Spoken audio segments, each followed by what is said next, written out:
Hello, नमस्कार। Welcome my channel धर्म से जुड़े मेरे मधु। आज एक और आई थी कुंडली बनाने के लिए, तो तैयार हो चुका है। और जिनकी भी है वो देख ले और समझ ले, ठीक है। और बाकी लोग भी देख लेंगे तो कम से कम पता चल जाएगा कि क्या होता है क्या नहीं होता है। तो देखिए, ये जो है ये कर्क लग्न की कुंडली है। लग्न में 4 है तो कर्क लग्न की कुंडली है। और इनके चौथे भाव में यहाँ पे गुरु बैठा हुआ है, ठीक है। गुरु बैठा हुआ है तो ये बहुत ही अच्छा रिजल्ट देगा, क्योंकि कर्क लग्न है की कुंडली है तो इनका स्वामी चंद्रमा है। कर्क लग्न की कुंडली है, आपका स्वामी चंद्रमा है और आपकी राशि मीन है, क्योंकि चंद्रमा यहाँ 12 नंबर पे है। 12 नंबर की राशि मीन होती है। तो आपकी राशि मीन राशि हुई, तो मीन राशि के हिसाब से जो भी नाम होते हैं आप अपना देख लीजिए। और कर्क लग्न का स्वामी चंद्रमा हुआ, तो चंद्रमा का गुरु जो है, चंद्रमा और गुरु आपस में मित्र हैं, ठीक है। ये दोनों आपस में मित्र है। तो आपके कुंडली में गुरु जो है सर्वोपरि है, बहुत अच्छा है। इसको आप बहुत अच्छा बना कर रखिए तो इसके अच्छे रिजल्ट मिलेंगे। तो गुरु को बहुत अच्छा कैसे बनाया जाए, इस पर मैंने बहुत सारे वीडियोस डाल रखे हैं। तो आप देखिए, एक वीडियोज में बहुत सारी चीज़ें बताना इम्पॉसिबल है। वीडियोज काफ़ी लंबी हो जाती है, अपलोड करने में घंटों लग जाते हैं, ठीक है। एडिटिंग करने में भी घंटों लग जाते हैं। तो जो ज़रूरी है हम आपको बता दे रहे हैं। और जो भी आपको समझ में ना आए आप पूछ लीजिए, कमेंट में करके पूछ लीजिए। और जो भी उपाय बताए गए हैं आप वीडियोस देखिए, बहुत सारे वीडियोस डली हुई हैं, वो वीडियोस देखिए और देख करके उस हिसाब से आप उपाय या पूजा किया कीजिए, ठीक है। देखिए, ये तो बहुत अच्छा है, सर्वोपरि है। तो गुरु को जितना हो सके आप अच्छा बनाइए। तो गुरु का संबंध सीधे पीले रंग से है, तो जितना हो सके आप पीले रंग के कपड़े पहनिए और वाइट। तो हालांकि शादीशुदा महिला को वाइट कपड़े नहीं पहनना चाहिए, तो वाइट को इग्नोर करिए और पीले रंग ज़्यादा से ज़्यादा पहनिएगा, तो ये आपके लिए शुभ फलदायी होगा। यहाँ देखिए, यहाँ 5वें भाव में राहु आके बैठ गया है, तो ये बहुत ही खराब है, क्योंकि राहु और चंद्रमा आपस में शत्रु हैं। तो ये बहुत ही खराब है, क्योंकि 5वें भाव में राहु है, तो ये कहीं ना कहीं संतान से है या फिर हमारी पढ़ाई लिखाई से है। तो राहु है, तो जहाँ राहु बैठ जाता है, क्योंकि इसका अपना कोई अस्तित्व नहीं होता है, तो ये जहाँ राहु बैठ जाएगा वहाँ उसी के अनुसार ये फल देगा, लेकिन नकारात्मक फल देगा। तो ये खराब है, राहु यहाँ पे खराब रिजल्ट देगा। तो इसको उपाय क्या है, तो इसके उपाय बस यही है कि आप दान किया कीजिए और जितना हो सके राहु के रंगों से दूर रहिए, यानी काले नीले ब्राउन रंगों से दूर रहिए। और यहाँ पे 6th हाउस में आकर के मंगल बैठ गया है। मंगल है, ये मंगल, अगर ये मंगल अच्छा रहता है, इसकी डिग्री मजबूत होती, ये कुमार अवस्था में या युवा अवस्था में होता तो अच्छा था, कोई दिक्कत नहीं थी। लेकिन यहाँ सूर्य के साथ ये अस्त हो चुका है। कोई भी ग्रह या तो सूर्य के साथ हो या फिर आगे या पीछे होता है तो वो सूर्य से अस्त माना जाता है। तो यह सूर्य से अस्त हो चुका है, तो मंगल अस्त हो चुका है। तो ये कहीं ना कहीं, जैसे मंगल की जब क्या कह सकते हैं, जब उसकी पोजीशंस गलत हो या फिर उसकी कोई भी शत्रु राशि में होता है या फिर लग्न से वो शत्रु होता है, तो कहीं ना कहीं मंगल जो होता है वो खराब प्रभाव देता है। तो खराब प्रभाव देगा तो या तो जो पैतृक संपत्ति है उसमें हमें लाभ नहीं होने देता है, लेकिन अगर उसमें वो हो जाता है तो ये कहीं ना कहीं जो होता है ये कर्ज को बढ़ा देता है। और साथ में यहाँ पे आके बैठ गया है, तो कहीं आप भी जीवन में कभी, क्योंकि राहु यहाँ पे आ गया है, खराब स्थिति में आ गया है, तो आप जीवन में कभी भी शेयर बाजार होता है या फिर सट्टा या फिर लॉटरी, मतलब कहने का मतलब इतना ही है कि आप किसी भी फॉर्मेट से जब आप निवेश करें, ठीक है, निवेश करें तो पहले निवेश नहीं करें, पहले उस चीज को आप प्राप्त कर लीजिए, फिर उसकी आप कीमत अदा करें। आप पहले पैसे नहीं दे, पहले कीमत नहीं दे, नहीं तो फिर आपको यहाँ पर नुकसान हो सकता है। कहने का तात्पर्य यही है, पहले आप उस चीज को प्राप्त कर ले तभी आप उसकी कीमत अदा करें, पहले ही मत किया कीजिए। ये यहीं पर सबसे खराब चीज यहीं पे आ जा रहा है। और ये 7म भाव में सूर्य आके बैठ गया है, बुध और शुक्र है, तो शुक्र को भी सूर्य ने अस्त कर दिया है। और सूर्य जो है यहाँ पर शत्रु राशि में आके बैठ गया, तो कहीं ना कहीं जो है वे खराब स्थिति में कर दिया और शुक्र को अस्त कर दिया। तो शुक्र जहाँ अस्त हो जाता है वहां पर या तो दाम्पत्य जीवन में सुख नहीं देता है, लेकिन है तो ये अपनी खुद के भाव में तो ठीक ठाक है, लेकिन शुक्र अस्त हो गया तो इसका निगेटिव पॉइंट ये भी हो सकता है। शुक्र जो है वो लग्जरियस लाइफ को शो करता है। शुक्र यानी लग्जरियस लाइफ, हमारी सुंदरता, हमारी लाइफ स्टाइल तो अस्त हो चुका है, तो कहीं ना कहीं ये जो होगा निगेटिव प्रभाव देता होगा।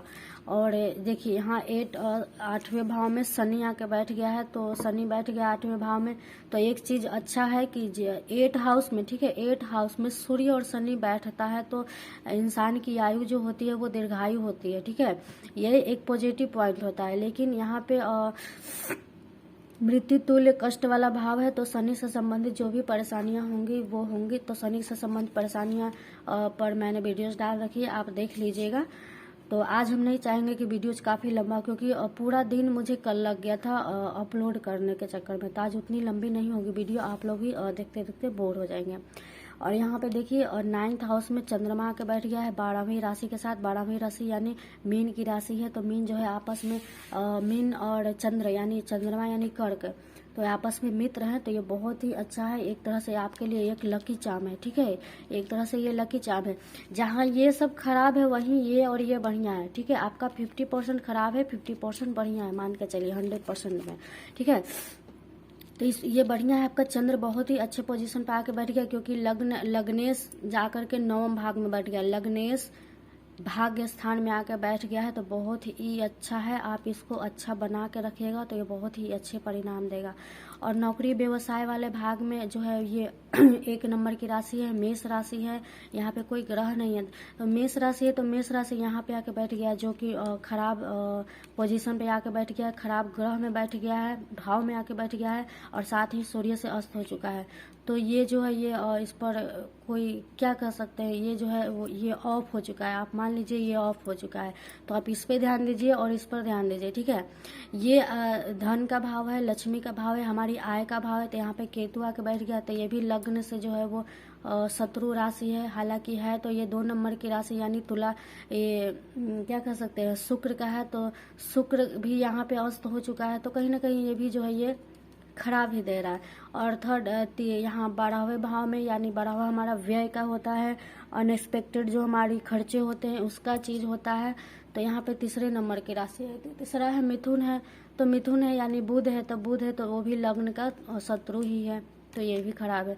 कुल मिला के आपकी कुंडली में ये अच्छा है, ये अच्छा, आप इस दोनों पर ध्यान दीजिए, ठीक है।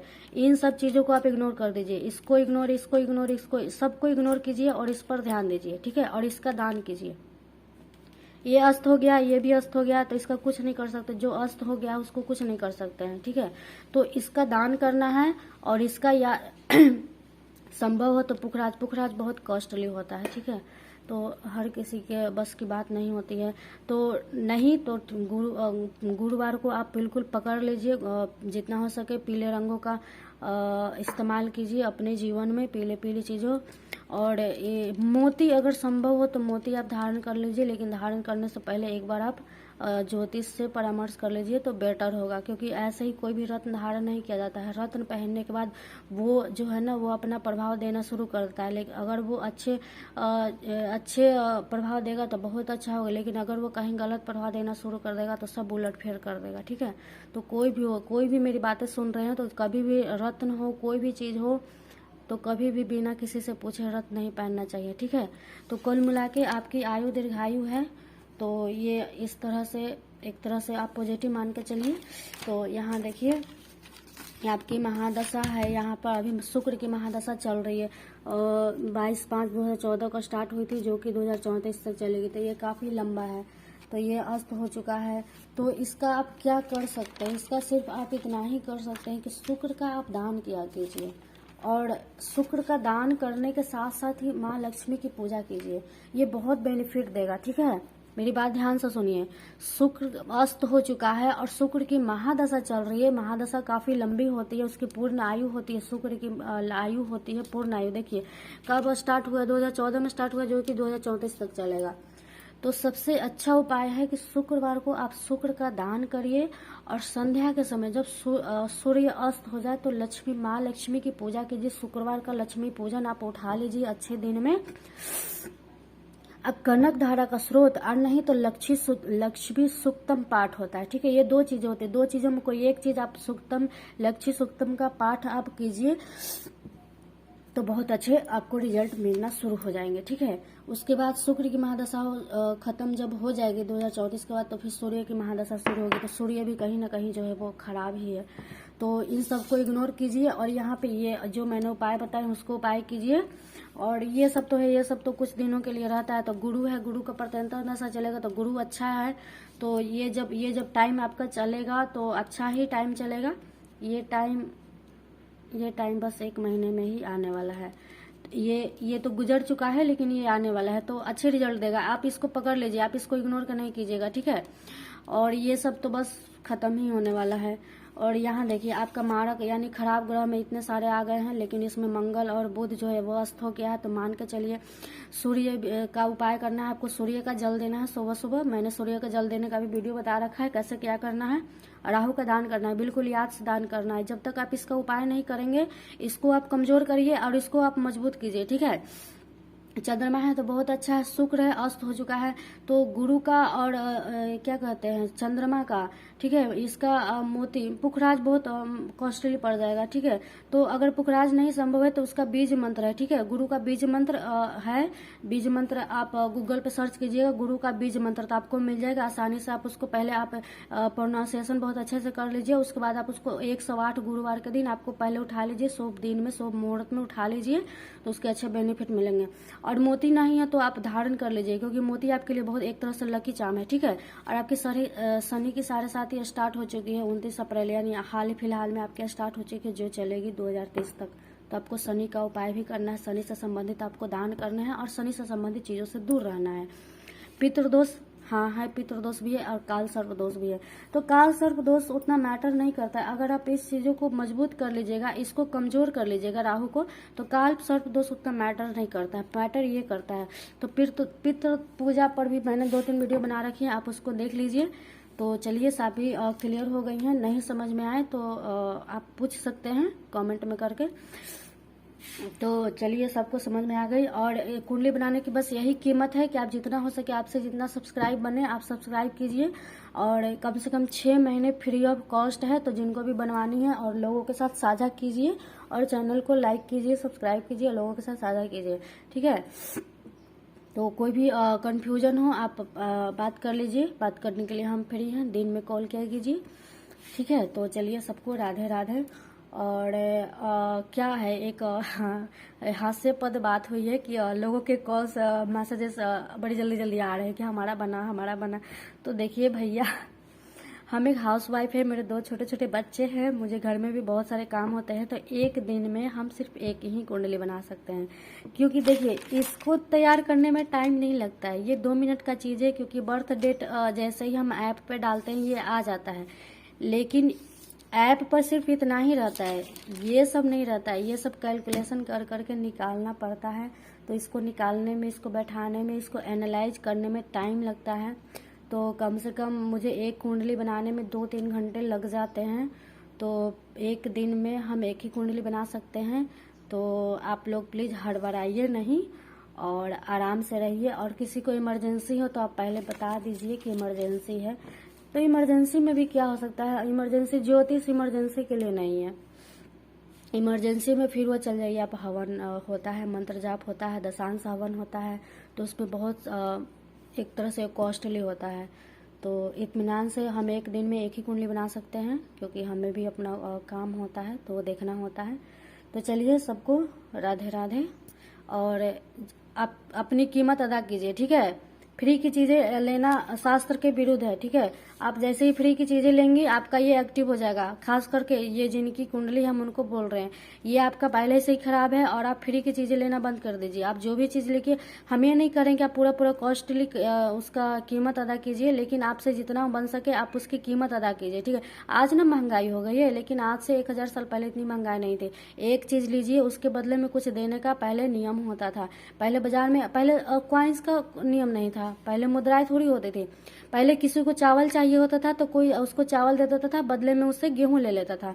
तो ये कुछ इस तरह से, इसलिए मैंने 6 महीने का रूल्स बना रखा है कि 6 महीने कोई पैसे वाला नियम नहीं है, कोई स्टार्टअप कुछ भी ऐसा नहीं है। बस आप चैनल को सब्सक्राइब कीजिए, लाइक किया कीजिए, आपसे जितना सब्सक्राइब बन सके आप कीजिए, आप लोगों के साथ साझा कीजिए। अगर आपकी कुंडली बना रही हूँ मैं, तो आप अब से बने तो आप 10 सब्सक्राइब कर दीजिए, तो ये बेटर रहेगा। ठीक है, तो चलिए सबको राधे राधे।